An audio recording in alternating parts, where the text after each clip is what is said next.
아멘. 네. 하나님의 선물이라라는 제목으로 하나님 말씀 함께 나누겠습니다. 하나님이 인간을 만드실 때 남자와 여자로 만드셨습니다.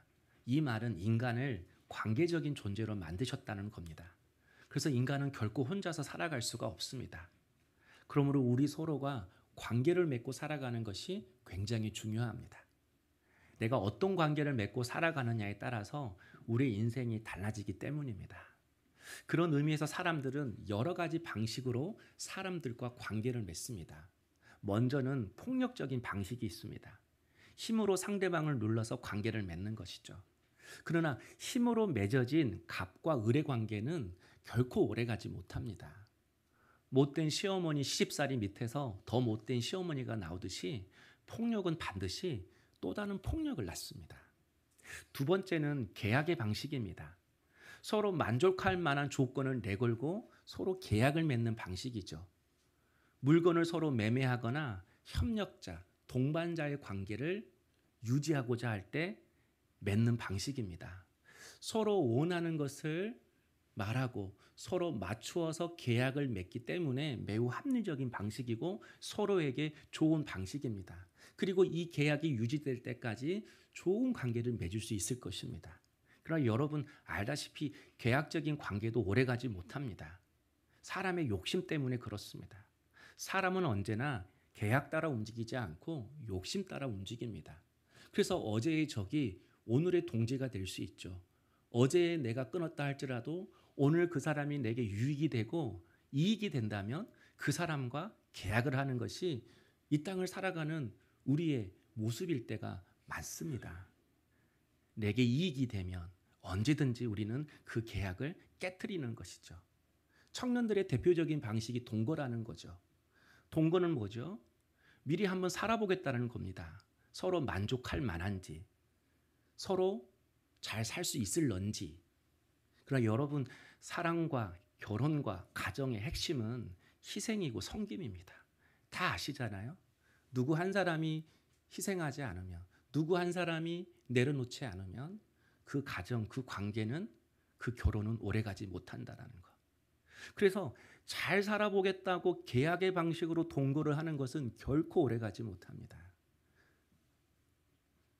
마지막 세 번째 방식은 선물의 방식으로 관계를 맺는 것입니다. 아무런 조건 없이 자식의 이익과는 상관없이 선물을 주는 것이죠. 여러분 그런 선물을 받을 때 기분이 어떻죠? 굉장히 좋습니다. 마음이 열립니다. 무언가를 얻어내기 위해서 뇌물을 주는 것이 아니라 오직 상대방의 기쁨과 유익을 위해서 선물을 주는 것입니다. 이렇게 선물을 통해 관계를 맺는 방식이 하나님께서 우리와 관계를 맺는 방식입니다. 그리고 우리 그리스도인들이 앞으로 살아갈 때 맺어야 할 삶의 방식인 것이죠. 그래서 8절 말씀에 너희는 그 은혜에 의하여 믿음으로 말미암아 구원을 받았으니 이것은 너희에게 난 것이 아니요 하나님의 선물이라라고 말씀을 해요.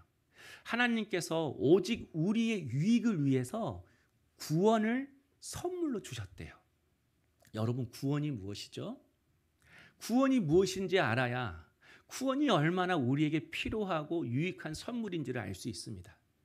구원이 무엇인지를 알아야 하나님이 이렇게 나에게 귀한 구원이라는 선물을 주셨구나 이렇게 감격하고 기뻐할 수 있는 것이죠. 1절에 보면 그는 허물과 죄로 죽었던 너희를 살리셨도다라고 이야기를 해요. 죽었던 우리를 살리시는 게 구원입니다. 죽음에서 우리를 살리시는 게 구원입니다. 그래서 우리를 구원하셨다라는 것은 우리에게 구원을 선물로 주셨다라는 것은 나의 힘, 나의 능력이 아니라 오직 하나님의 능력으로 오직 하나님의 은혜로 우리를 죽음에서 살리셨다라는 거예요. 그래서 우리가 하나님의 자녀가 되었다라는 것은 우리가 다 구원을 선물로 받았다라는 거예요. 우리가 다 죽음에서 살아난 하나님의 자녀가 되었다라는 거예요. 그런데 여러분 여기서 한 가지 질문이 생겨요. 혹시 여러분은 이런 질문, 이런 생각 안 해보셨어요? 지금 내가 이렇게 멀쩡히 살아있는데 성경은 왜 우리가 죽었다고 말하는 걸까? 도대체 구원이 뭐길래 우리가 죽음에서 살아나야 한다고 말하고 또 내가 살려달라고 한 것도 아니고 구원을 달라고 하나님 앞에 요청한 것도 아닌데 하나님 혼자 우리에게 구원을 주시기 위해서 예수를 이 땅에 보내시고 예수를 죽게 하셔서 너 예수 믿어야 돼. 그래서 구원 받아야 돼. 그래야 살아날 수 있어. 아니 내가 좋아야 선물이고 내가 깨달아야 받을 수 있고 내가 원해야 받는 것인데 아니 일방적으로 하나님이 다 이뤄놓고 이거 선물이야. 너의 가장 좋은 거야. 이거 받아야 돼. 라고 말하는 그 이유가 무엇입니까? 그래서 세상 사람들이 기독교 신앙을 일방적이고 독단적이라고 이야기를 하는 거예요. 아니 난 살았는데 죽었다고 말하고 난 원치도 않는데 예수 믿어야 살아난다고 말하고 구원을 선물로 받아야 한다고 말하고 이유가 뭐냐면 구원에 대해서 모르기 때문이죠. 또 많은 성도들이 구원을 받았다고 해도 구원에 대한 감격이 없습니다. 여러분 우리가 이렇게 구원에 대해서 감격도 없고 기쁨도 없고 또 필요도 느끼지 못하고 또 세상 사람들은 원치도 않는 그 이유는 바로 죽음에 대한 이해가 없기 때문에 그렇습니다. 죽음이 무엇인지를 모르기 때문에 구원이 선물인지를 몰라요. 특별히 성경이 말하는 이 죽음이 뭔지 모르기 때문에 구원이 왜 하나님의 선물이고 하나님은 그 구원을 그토록 우리에게 선물로 주고 싶어 하시는지를 모르는 겁니다. 그런 의미에서 성경이 말하는 죽음은 단지 육적인 죽음을 말하지 않습니다. 우리 코에 호흡이 끊어지는 것을 말하지 않습니다. 하나님과의 관계가 끊어진 것을 죽음이라고 말합니다. 내가 아무리 건강하게 잘 살고 있어도 하나님과의 관계가 지금 끊어져 있으면 하나님 보시기에는 죽은 거나 다름없다라는 거예요. 그래서 1절 말씀을 다시 보면요. 허물과 죄로 죽었던 너희를 이렇게 이야기를 해요. 허물과 죄로 죽었대요. 육신의 호흡이 끝나서 죽은 것이 아니라 너희는 허물 때문에 죽은 사람이야. 죄 때문에 죽은 존재야. 허물이라는 것은 떨어졌다라는 뜻이에요. 그러니까 있어야 할 자리에서 떨어졌다라는 거죠. 죄는 우리가 잘 알다시피 하마르티아, 관역에서 빗나가다라는 뜻입니다. 관역, 목적, 인간이 가야 할 자리가 있는데 하나님이 가라고 하시는 자리가 있는데 그 자리에 가지 않았다는 거예요. 한마디로 인간이 가야 할 자리로 가지 않고 하나님과 떨어져서 사는 것. 이것이 바로 성경이 말하는 영적인 죽음인 것입니다. 그래서 아담과 하와 이야기가 성경에 나온 거예요. 하나님께서 아담에게 선악과를 먹으면 정령 죽으리라. 이 말은 반드시 죽을 것이다. 이런 의미입니다.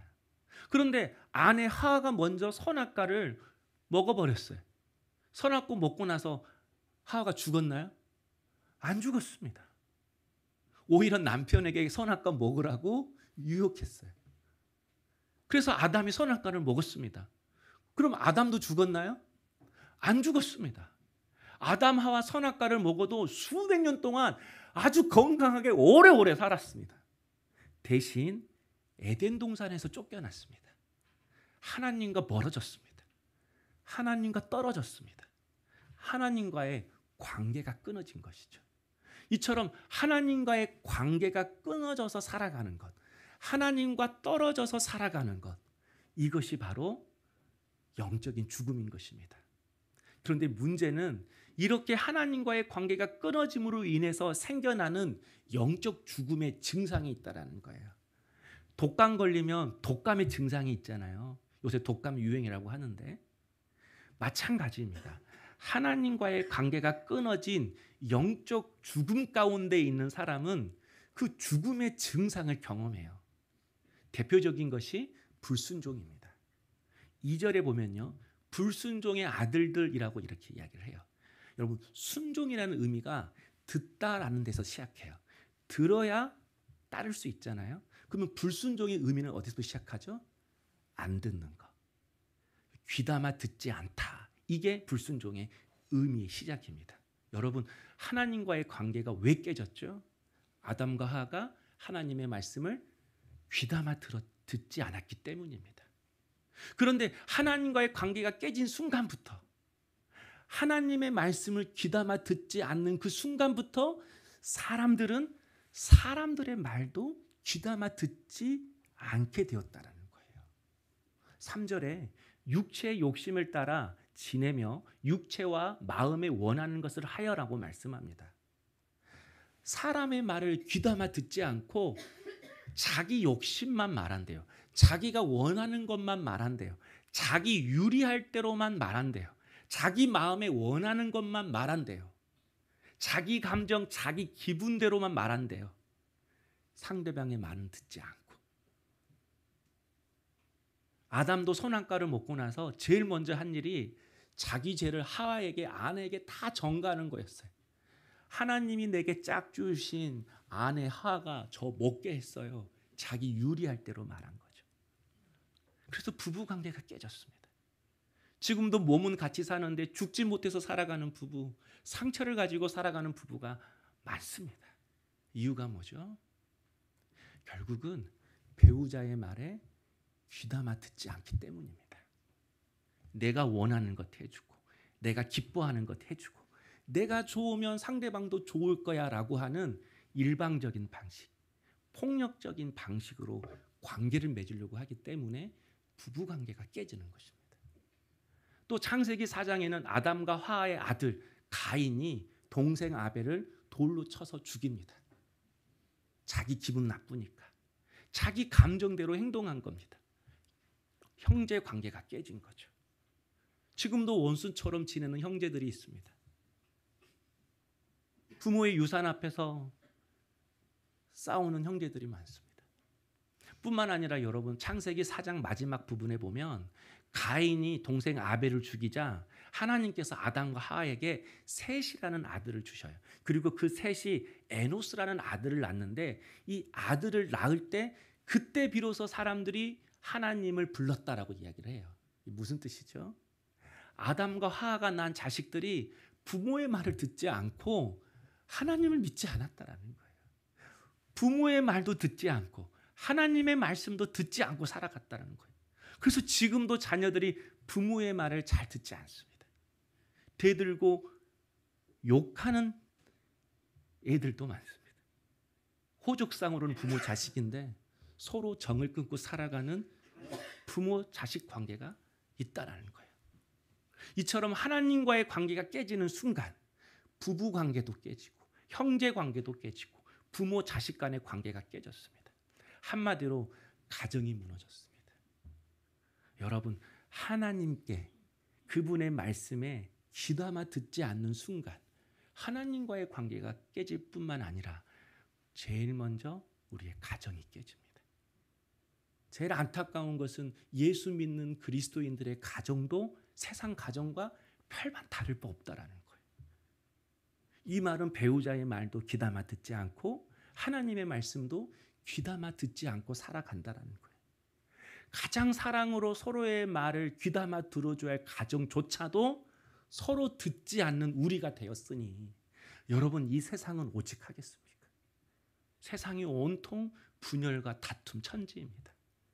남녀끼리 다투고 지역끼리 다투고 정당끼리 다투고 성도끼리 다투고 교회끼리 다투고 교단끼리 다투고 종교끼리 다투고 나라끼리 다투고 온 세상이 분열과 다툼으로 깨져버렸습니다. 그래서 죽음은 관계가 깨지는 것입니다. 죽음은 하나님과의 관계가 깨지는 것이고 내가 살아가는 사람들과 관계가 깨지는 것입니다. 그래서 여러분, 우리가 예수 안 믿으면 죽어서 지옥 간다. 그건 나중 일이고요. 진짜 지옥이 뭡니까? 진짜 더 큰 지옥이 무엇입니까? 깨진 관계 속에서 살아가는 것 이상 더 큰 지옥이 어디 있겠습니까? 가정이 깨어졌어요. 그 가정 안에 살아가는 것 이상 더 큰 아픔과 지옥이 어디 있겠습니까? 이 죽음의 증상, 이 깨어짐의 증상이 우리의 삶 깊숙이 들어왔습니다. 이 세상 깊숙이 들어왔습니다. 그래서 가정이 불행하고 이 사회가 불행하고 청소년은 청소년이라고 불행하고 청년은 청년이라고 불행하고 장년은 장년이라고 불행하고 다 불행하다고 말합니다. 바로 이것이 영적 죽음의 증상입니다. 하나님과의 관계가 깨어진 우리의 인생의 결과인 것입니다. 여러분, 이 영적 죽음이 어디서부터 시작되었죠? 바로 아담과 하와의 불순종에서 시작되었습니다. 아담과 하와가 하나님의 말씀을 귀담아 듣지 않는 그 순간부터 시작되었습니다. 하나님의 말씀을 귀담아 듣지 않고 마귀의 말을 듣고 본인들이 하나님 자리에 앉으려고 했습니다. 하나님이 있어야 할 자리를 자신들이 앉으려고 하는 거죠. 하나님의 뜻을 자신의 인생의 관역 삼고 살아가야 하는데 자신의 뜻을 관역 삼고 살고자 했습니다. 자신을 만드신 분, 자신에게 생명을 주신 분, 나를 이 땅에 두신 분, 나의 기원이 되시는 그 하나님을 부인한 겁니다. 그래서 하나님과 떨어진 거예요. 하나님과 멀어진 거예요. 이때부터 우리를 포함한 아담과 하와의 모든 후손들이 하나님과의 관계가 깨어진 죽음의 상태로 태어납니다. 이걸 원죄라고 하는 것입니다. 우리는 다 하나님과의 관계가 깨어진 상태로 태어납니다. 그래서 우리의 본성이 하나님에게 귀 담아 들으려고 하지 않습니다. 그래서 우리는 죄를 지어서 죄인이 아닙니다. 성경은 죄인으로 태어났기 때문에 죄인이라고 이야기를 합니다. 그래서 모든 사람은 착한 죄인, 비열한 죄인, 돈 많은 죄인, 돈 없는 죄인, 힘 있는 죄인, 힘 없는 죄인, 무능한 죄인, 능력 있는 죄인, 죄인만 있을 뿐입니다. 여러분, 아담과 하와가 하나님의 말씀을 귀담아 듣지 않고 스스로 자신이 주인이 되고 내 인생의 기호는 나야라고 하는 그 순간부터 아담과 하와는 죄의 공장이 되었습니다. 그들로부터 태어난 모든 자녀들은 죄인이 되었습니다. 여러분, 부모가 하나님의 말씀을 귀담아 듣지 않는 그 순간부터 우리는 죄의 공장이 됩니다. 우리를 통해서 죄의 열매들이 나오기 시작하는 것입니다. 그래서 2절에 그때의 너희는 그 가운데서 행하여 이 세상 풍조를 따르고라고 말씀합니다. 많은 사람들이 세상 풍조를 따라간대요. 여러분, 세상 풍조가 뭐죠? 모든 사람들이 좋다고 하는 거, 모든 사람들이 재밌다고 하는 거, 모든 사람들이 옳다고 하는 거, 이게 세상 풍조잖아요. 그런데 여러분, 막상 이 세상 풍조를 까놓고 보면 다 우리의 욕심을 채워주는 거예요.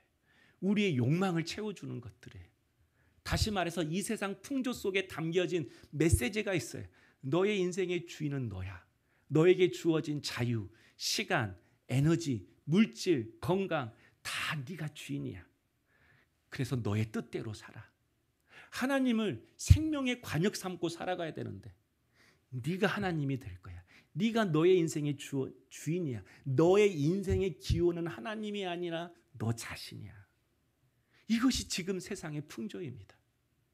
그런데 바울은 이 세상 풍조 뒤에 거대한 죽음의 세력이 있대요. 공중의 권세 잡은 자가 있대요. 바로 마귀죠. 마귀가 아담과 하와에게 속삭여서 네 인생의 주인은 너야. 선악과 먹으면 네가 하나님같이 될 거야 라고 말했던 것처럼 이 세상의 문화, 사상, 철학, 이 모든 하나님을 부인하는 이 풍조 뒤에는 마귀가 있다라는 거예요. 그런데 너무 재미있는 표현이 마귀를 공중의 권세 잡은 자라고 이야기를 해요. 지금 이 세상을 보면요, 마귀가 세상의 공중파를 다 잡고 있는 것 같아요. 진짜 미디어가 공중의 권세 잡은 자인 것 같아요. 모든 사람들이 다 TV하고 핸드폰만 붙잡고 있습니다. 애나 어른이나 게임을 손에서 떼지 못하고 주식을 떼지 못하고 비트코인을 떼지 못하고 음란한 영상을 떼지 못하고 그래서 죄의 공장이 되는 겁니다. 부모가 죄의 공장이 되니 자녀가 그 길을 가는 것입니다.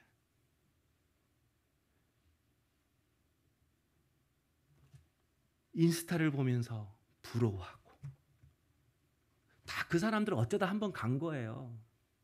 어쩌다가 한번 간 거. 맨날 간 것처럼 그냥 포장할 뿐이에요. 얼마나 어쩌다가 한번 갔으면 그 5성급 호텔 화장실까지도 찍어서 인스타에 올리잖아요. 화장실이 뭐라고? 다 부러움, 갈망, 욕망. 이거 너 채워야 돼. 이거 못 채우면 너 불행한 거야. 너 못 따라간 거야. 그래서 우리로 하여금 자꾸 하나님과 멀어지게 합니다. 자꾸 분노하게 합니다. 너 왜 이렇게 됐어? 너 남편을 잘못 만나서 그래. 너 이렇게 불행해. 너 부모를 잘못 만나서 그래. 너 이렇게 인생이 안 풀려. 저 사람을 잘못 만나서 그래. 그렇지 않습니다. 우리가 하나님의 말씀을 귀담아 듣지 않는 그 순간부터 우리가 죄의 공장이 되는 겁니다. 그러므로 여러분, 신앙은 나 혼자 잘 믿고 잘 사는 차원이 아닙니다. 교회 하나, 우리 교회 하나 부흥하고 성장하는 차원이 아닙니다. 이 거대한 죽음의 증상이 우리의 삶 깊숙이 들어왔습니다. 우리는 이 죽음의 증상과 싸워야 되고 이 죽음의 세력과 싸워야 합니다. 이것을 알아야만이 구원이 왜 필요한지, 왜 우리에게 생명이 필요한지, 내가 왜 죽은 존재인지를, 그렇지만 내가 왜 살아나야 한 존재인지를, 그리고 살아나려면 내가 어떻게 해야 되는 건지를 갈망하게 되는 것이죠. 성도 여러분, 우리는 다 하나님과 깨어진 관계로 태어났습니다. 그래서 우리 모두는 다 구원이 필요합니다. 그런 의미에서 구원은 하나님과 깨어진 관계가 회복되는 것을 말합니다. 하나님과의 관계가 회복되어서 살아가는 것, 이게 죽었다가 살아나는 것이고 영생을 얻는 것입니다.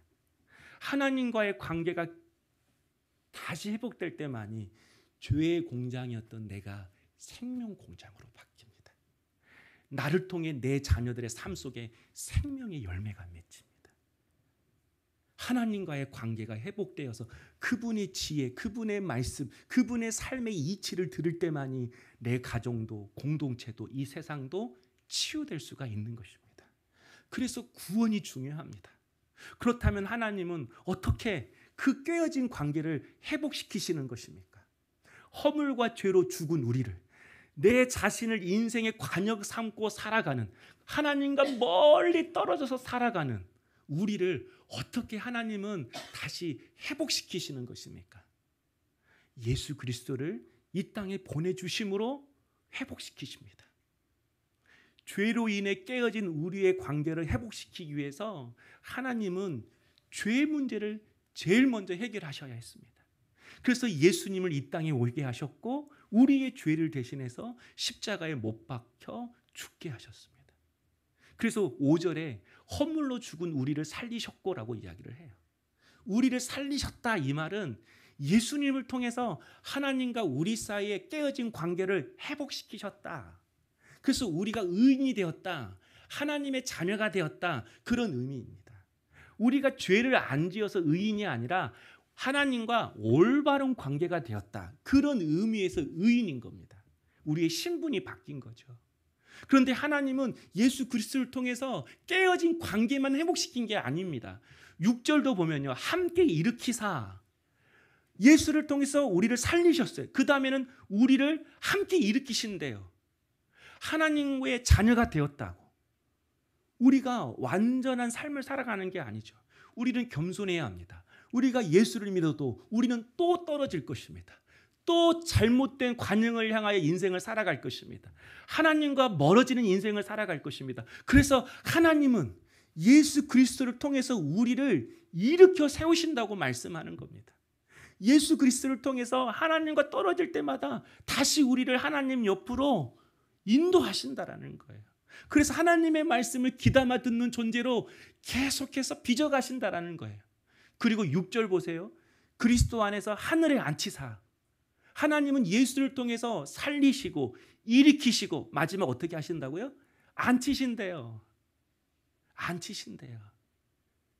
우리의 생명이 끝나는 날 하나님은 예수를 통해서 우리를 천국으로 인도하신다라는 거예요. 그래서 여러분, 구원은 하나님께서 예수 그리스도를 통해서 우리를 살리시고 우리를 일으키시고 우리를 앉히시는 것이 구원인 겁니다. 좀 복잡할 수 있지만 여기에 구원의 세 가지 시제가 다 나와요. 우리는 예수 믿고 죄사함 받는 것으로 끝난 게 아닙니다. 예수 믿으면 죄사함을 받고 하나님의 자녀가 됩니다. 이게 칭의예요. 칭의. 하나님이 너 의로워, 너 내 자녀야, 너와 나와는 올바른 관계가 맺어졌어 라고 하나님이 칭해 주시는 거예요. 이게 칭의의 구원이에요. 이건 절대 바뀌지 않아요. 여러분의 자녀가 죄를 지어도 호적에 파지 않듯이 우리가 예수를 믿고 살아나는 그 순간 절대로 하나님 우리를 버리지 않습니다. 그러나 하나님에게 한 가지 꿈이 생겨요. 우리를 하나님 자녀 되게 하셨으니 하나님 자녀답게 살게 하는 것. 그래서 어떻게 하시죠? 함께 일으키시고 우리를 예수를 닮는 성화의 구원을 이루어 가시는 거예요. 그리고 이 땅을 성화의 구원을 이루어 가셨다가 마지막에 천국으로 영광스러운 자리로 우리를 인도하십니다. 그래서 구원은 세 가지예요. 칭의의 구원, 성화의 구원, 영화의 구원. 우리를 살리시고 일으켜 세우시고 앉히시고 자녀 되게 하시고 이 땅을 살아갈 때 함께 하시고 천국까지 인도하시고 이 모든 것을 누구를 통해서 하신다고요? 예수 그리스도를 통해서 하시겠다라는 거예요. 그래서 예수님이 우리의 선물이라는 것입니다. 우리의 믿음의 결단으로 받은 것이 아니라 하나님의 풍성하신 은혜로 예수라는 선물을 주신 거예요. 그러므로 여러분 신앙은 자랑할 것이 없습니다. 내가 죽었다 살아난 것도 예수님, 내가 다시 일으켜 쓴 것도 예수님, 내가 천국까지 가는 것도 예수님, 내가 뭘 했다 할 것이 없습니다. 여러분 수영에서 현해탄은 건널 수 있습니다. 한강 저 한 1년 하면 우리 정석이는 되겠습니다. 한강은 건널 수 있습니다. 근데 여러분 태평양은 수영으로 안 됩니다. 찰스 스펀저 목사님은 내 힘으로 구원을 얻을 수 있다고 생각하는 것은 종이배를 타고 대서양을 건너는 것과 같다라고 이야기를 했습니다. 우리의 어떤 노력, 어떤 선행, 어떤 공로, 어떤 업적, 어떤 믿음을 쌓아도 구원의 한 터럭만큼도 구원에 가까워질 수가 없습니다. 예수 그리스도를 통해서만이 살아나고 일으켜 세워지고 하나님 옆에 앉게 되는 겁니다. 여기 LED 조명이 이렇게 빛이 나잖아요. 이 빛이 나려면 어떻게 하죠? 전기 스위치를 켜면 됩니다. 근데 여러분 사실 스위치 켜면 저절로 불이 켜지나요? 그렇지 않아요. 사실 전기가 발전소에 생기잖아요. 발전소에서 전기가 생산돼야 되고 그 생산된 전기가 송전선을 타고 변압기로 와야 됩니다. 그 변압기에서 그 전기가 220V로 낮아져야 돼. 그리고 그 낮아진 전압이 전선을 타고 여기까지 와야 돼. 그럴 때만이 스위치를 켤 때 불이 켜지는 겁니다. 어린이가 스위치를 켜가지고 야 내가 불을 켰어요. 칭찬할 수 있습니다. 어린아이니까. 그런데 어른이 내가 스위치를 켰어요. 불을 켰어요. 그러면 뭐라고 하죠? 어리석다고 할 겁니다. 미련하다고 할 겁니다. 믿음은 단지 그냥 스위치 켜는 것뿐이에요. 하나님이 예수 그리스도를 통해서 함께 살리시고 함께 일으켜 세우시고 함께 앉혀주시는 것입니다. 우리가 잘나고 똑똑하고 잘 믿어서 구원을 얻은 것이 아니라는 겁니다. 하나님의 은혜요, 하나님의 선물로 예수를 주셨다라는 것입니다. 이 말은 우리의 인생이 예수 없이는 안 된다라는 겁니다. 하나님은 언제나 그 예수를 통해서 우리를 살리시고 지금도 일으켜 세우시길 원하시고 우리를 천국까지 인도하기를 원하십니다. 그래야만 마귀를 이길 수 있기 때문에, 그래야만 이 깨어짐을 회복시킬 수 있기 때문에, 그래야만 하나님과 가까워져서 그분의 음성을 귀담아 듣고 이제는 죄의 공장이 아니라 생명 공장이 될 수 있기 때문에 살리시고 일으키시고 앉히시는 이 모든 일들을 예수 그리스도를 통해서 하시는 것입니다. 그래서 바울이 자랑할 것이 없대요. 우리가 살아갈 때 자랑할 것이 없대요. 허리 하나 살짝 뜨끔해도 힘 하나 제대로 못 쓰는 게 인간입니다. 제가 4년째 송구영신 예배 끝나고 허리를 뜨끔합니다. 1월 첫날부터 힘도 못 쓰고 걷지도 못하고 굽히지도 못하고 4년째 그럽니다. 4년째. 짜증도 나고 아내 보기 창피하고 성도들한테 아프단 말 이젠 정말 창피하기도 하고. 근데 내가 그런 존재구나. 우리 열심히 해봐야지. 정말 열심히 해봐야지. 근데 하나님이 야곱 한도뼈 톡 치니까 저는 것처럼 그냥 허리 하나 살짝 건지니까 하나님 나 아무것도 할 수가 없어요. 하나님 난 아무것도 할 수 없네요. 내가 다짐한 거 첫날부터 안 되네요. 계획한 거 첫날부터 안 되네요. 이게 인간이더라. 머리에 CP줄 하나 터져도 걷지 못하고 찬양 못하고 연주 못하고 운전 못하고 일 하나 못하고 그 작은 CP줄 하나 막혀도 목 하나 살짝 부어도 노래 못하고 우리 인간이 그런 겁니다. 우리가 그런 연약한 존재입니다. 그래서 예수와 함께 살리시고 예수와 함께 일으키시고 예수와 함께 앉히시는 것입니다. 바울이 이걸 말하고 싶은 것입니다. 우리를 가장 긍휼히 여기시는 하나님, 우리를 가장 사랑하시는 그 하나님께서 가장 주고 싶어한 것이 그래서 예수라는 겁니다. 예수를 믿어야 너와 나의 관계가 회복돼. 그래야만 네가 내 음성을 들어. 그래야만 너의 인생이 이제는 더 이상 죄의 공장이 아니라 생명 공장이 돼. 너의 그 생명 공장을 통해서 너의 자녀들이 생명의 사람이 될 거야. 너의 가정이 생명이 될 거야. 여러분, 예수를 통해서만이 내가 살고 내 가정이 살고 공동체가 살고 이 땅이 치유되고 회복되는 길입니다. 내가 생명 공장이 되는 길인 것입니다. 그래서 사도 바울이 고린도후서 5장 17절에 그런즉 누구든지 그리스도 안에 있으면 새로운 피조물이라. 이전 것은 지나갔을 때 보라 새 것이 되었도다라고 이야기를 해요. 보라 새 것이 되었도다. 영화 연극 대사 같죠. 보라 새 것이 되었도다. 근데 여러분 이걸 쉽게 설명하면 여러분 저 아시죠? 여러분 저 아시죠? 저 과거에 예수 믿는 사람들 핍박했던 폭도였습니다. 그런데 나 좀 보세요. 보라, 나 좀 보세요. 제가 예수 만났습니다. 그래서 지금 내가 옛날하고는 완전히 다른 사람이 되었습니다. 나 좀 보세요. 오직 정치의 성공, 자신의 인생의 욕망만을 위해 살아갔던, 그래서 죄의 공장으로 살아갔던 바울이 진정한 생명의 기원 되신 예수 만나니 생명 공장이 되어서 바울을 만나는 사람마다 다 생명의 사람이 되었습니다. 생명의 사람이 되었습니다. 나 좀 보세요. 그래서 제가 여러분 술 안 먹고 담배 안 피는 것이 자랑이 아니라 저는 이게 좋습니다.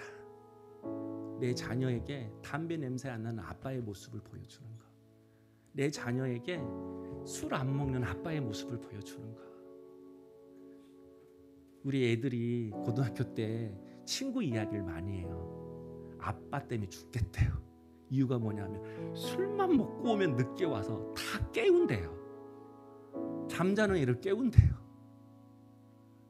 그래서 힘들대요.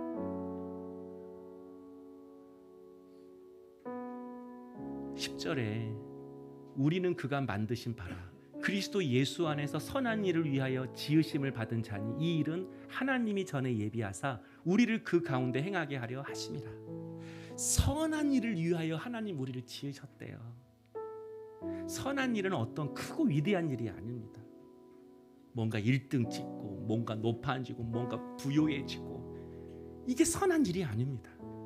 각자의 삶의 자리에서 이제는 예수의 말씀을 귀담아 들음으로 죄의 공장이 아닌 생명 공장으로 살아가는 게 하나님 우리를 이 땅에 두신 이유인 것입니다. 그래서 하나님이 여러분과 씨름하시는 겁니다.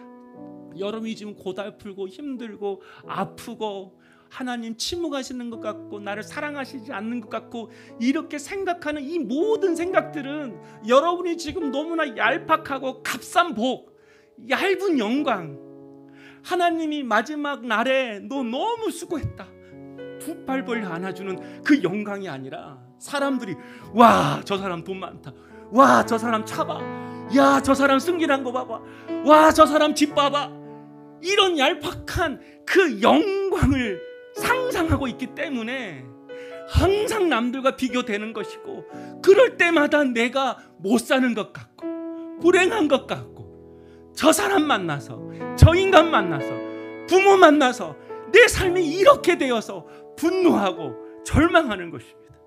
여러분, 이 얄팍한 복, 세상 사람들과 똑같이 생각하는 그 얄팍한 영광에서 벗어나지 못하면 우리에게 아무리 형통과 평안이 온다 할지라도 우리는 하나님 주신 그 복 가지고 죄의 공장으로 살아갈 것입니다. 그러므로 사랑하는 성도 여러분, 여러분의 삶을 귀한 시간으로 삼으십시다.